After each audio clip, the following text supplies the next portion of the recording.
It's Thursday, the 11th of July, day 279 of the October 7th war. Firstly, on our hostages, Hamas still holds 120 hostages, men, women, children, and the elderly, from 24 nations enduring horrific abuse for 9 months now. Yesterday, I reminded you about Naama Levy, age 19, taken hostage. Today, I want to remind you that Agam Berger, also just 19 years old, is also still being held there. You know, just in the last 2 weeks, Agam, known to her family as Gigi, her family had been looking at Gigi's personal diary just to get some sense of consolation from this horrific time they are going through. Her family found these words from just a few months before her abduction. Gigi wrote in her own hand in her diary, and I quote, "Do not confine me in any cage, not physical nor spiritual." Gigi added, "God will accompany me in every step." Now, it's thought that she drew inspiration from practically the same words from the early 20th century Rabbi Abraham Isaac Cook.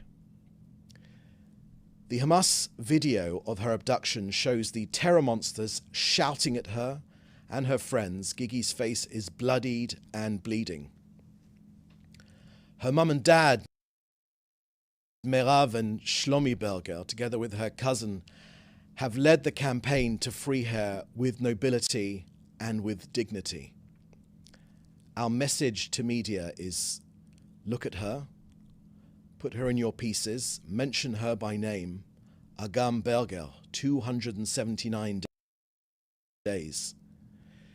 Israel will not rest until all 120 are brought home, Hamas are eliminated, together with their terrorist threat to Israel, and we will return our residents securely to their homes in the south and the north. To UNRWA now. Yesterday, I appeared on a BBC NewsHour radio news programme and said that UNRWA was not a force for good in Gaza.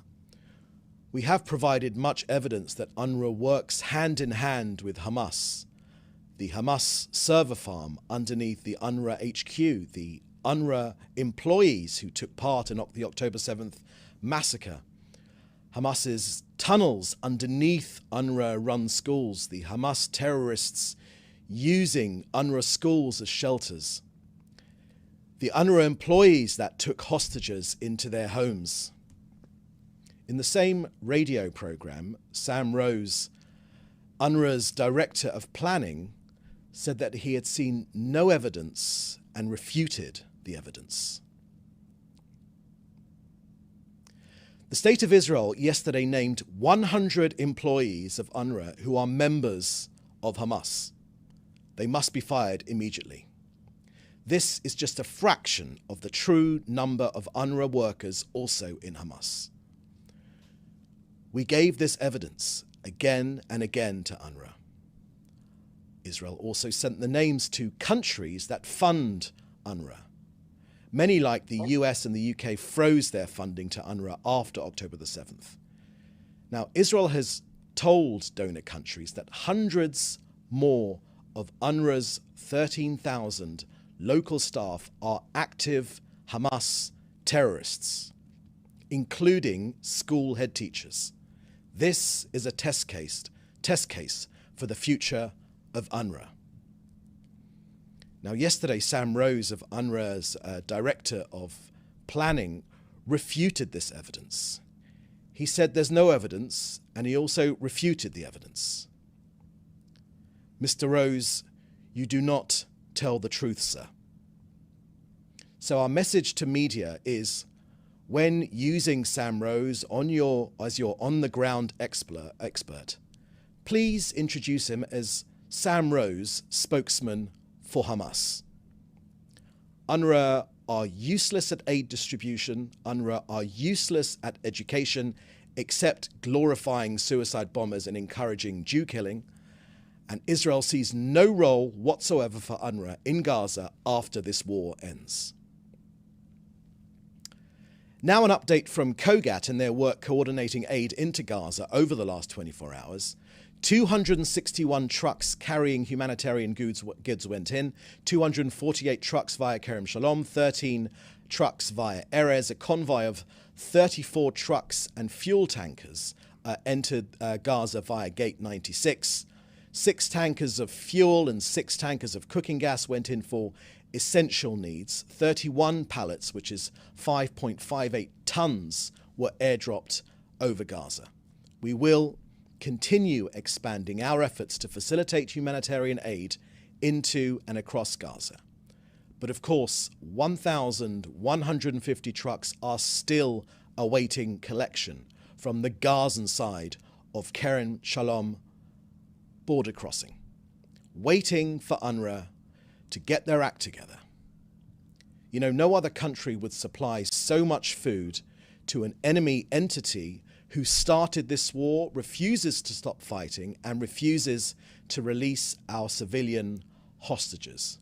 We do it, of course, to feed ordinary Gazans. So that's the end of our briefing today. I will now take your questions, which you should put in the chat, together with your news outlet. Thank you very much. First question here is from David Clement from the News Forum. The United Nations is stressing that very little aid is getting to Palestinians from the Kerem Shalom border crossing. Can you give an update on how much aid is crossing at that border, and is the breakdown on the Gaza side? Thank you very much for that question, David. I gave a full briefing just a couple of moments ago about the number of trucks going in. At the media briefing yesterday at Kerem Shalom, COGAT made very clear that one of the issues is the lack of trucks at the disposal of UNRWA, not because of any restrictions, because UNRWA does not bring in more trucks. Why? To perpetuate this conflict, because feeding Gazans is not good for the Hamas cause. UNRWA and Hamas are one and the same organization. Next question from Gidi Kleinman from the BBC. Can you confirm reports that the Israeli delegation has returned to Israel from Doha? Thank you very much for that question, Gidi. We, of course, understand why you are asking it. These negotiations are absolutely key. We will not be giving a running commentary on the ins and the outs of these negotiations. The Prime Minister met yesterday at his office in Jerusalem with President Biden's special envoy for the Middle East, Brett McGurk. The Prime Minister has emphasized his emphasis to a deal as long as Israel's red lines are preserved. And we have, of course, shared those red lines with you. Next question from Joel Pollack at Breitbart News. Firstly, can you confirm that arms manufacturers in the West are slowing deliveries to Israel or refusing to respond to inquiries? Thank you, Joel. No, I've got nothing to say on that. I've got no evidence that that's the case, is the answer to your question. And number 2, can you confirm a report by David Ignatius in the Washington Post that Hamas and Israel have agreed to a framework for a ceasefire and a hostage deal that includes a PA-linked force governing Gaza? Thank you for that question, Joel. These are extremely sensitive topics. Lives literally hang in the balance. I've told you about some of the negotiation issues just a little bit earlier. Perhaps I can be more specific about these ongoing negotiations for a hostage release deal. I want to remind you that this is the same framework agreed by Israel, which has been supported by President Biden. As always, Israel's objectives are to enable the return of our hostages without obstructing the other goals of this war. Now, in these negotiations, the Israeli position is to insist on already agreed upon principles. Among them is the option to return to fighting until all the goals of the war are met, the prevention of smuggling ammunition from Egypt into the Gaza Strip, which is a vital lifeline, an absolutely key issue, supplying Hamas with their deadly munitions. We're going to put an end to that. The prevention of the return of thousands of armed terrorists to the north of the Gaza Strip, and maximizing the number of living hostages that return from Hamas captivity. Again and again, It's been Hamas that has walked away from a potential deal, and again, Israel has made it clear that this war will end when all of our goals are met: the return of our hostages, dismantling of Hamas's governmental and military capabilities, and of course, removing the terrorist threat to Israel. The next question here is from Hannah Julian of the Jewish Press. Hannah writes that US officials say that the White House is releasing half of a shipment of 550-pound bombs, but is still holding back the other half of the shipment and an entire shipment of 2,000-pound bombs. Can you comment and also tell us what else, if anything, is being held up? Thank you for that question, Hannah. Our Defence Minister, Yoav Gallant, put out a statement just before we came on, about 2 p.m., 1:58 p.m. To be precise.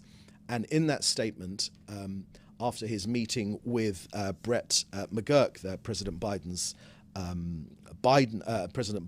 envoy to the Middle East, he made clear some of those issues, not with the specificity, that you require, but he did refer to those issues nonetheless. The Prime Minister has made clear on this issue. He quoted Winston Churchill to a former US President Roosevelt. He said, "Give us the tools to finish the job," and the Prime Minister paraphrased that Churchill comment just a little bit by saying, "Give us the tools to finish the job and we'll finish it much quicker."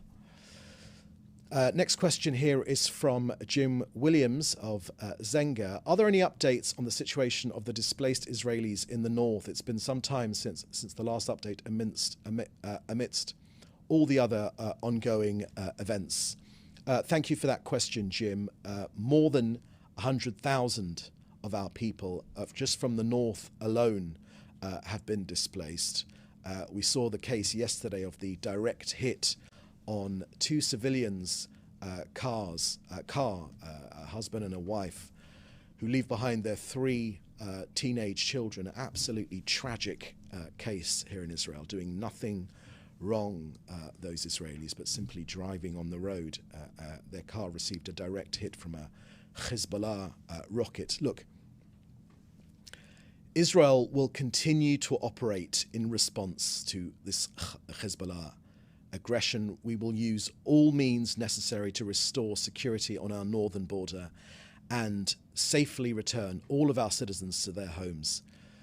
We know that the state of Lebanon and Hezbollah terrorist organization, which of course is operating under the guidance of Iran, bear full responsibility to the deterioration of the security situation in our north. More than 6,700 rockets causing fires in 177,500 dunams of land in our north, forests, nature reserves, arable land, farmland, all of this in violation of Security Council resolutions 1559 and 1701. One way or another, through diplomacy or through military action, our northern border will be secured, this country will be defended, and Hamas and Hezbollah, will be pushed back to the Litani River. Next question here is from Fred Ager. Hamas reports that 38,345 Palestinian deaths since October 7th attack on Israel, including 15,000 gunmen killed in battle and 1,000 inside Israel. Can you remind us of the official numbers you have of Hamas and Hezbollah operatives killed by the IDF thus far? Thank you for that question. Let me share with you some of these issues, some of the numbers. I shared with you yesterday the latest briefing which we've had and was given by Defence Minister Gallant. He said that 60% of Hamas terrorists had been either killed or injured and therefore taken off the battlefield, 60%. We talked about the region of 14,000 terrorists having been killed, and I think those are the main figures that I can share with you right now. Okay, I think that's the last question. So with that, thank you very much for joining us. Please do stay safe, and we look forward to the next briefing, which is scheduled to be on Monday now. Thank you very much. Bye-bye now.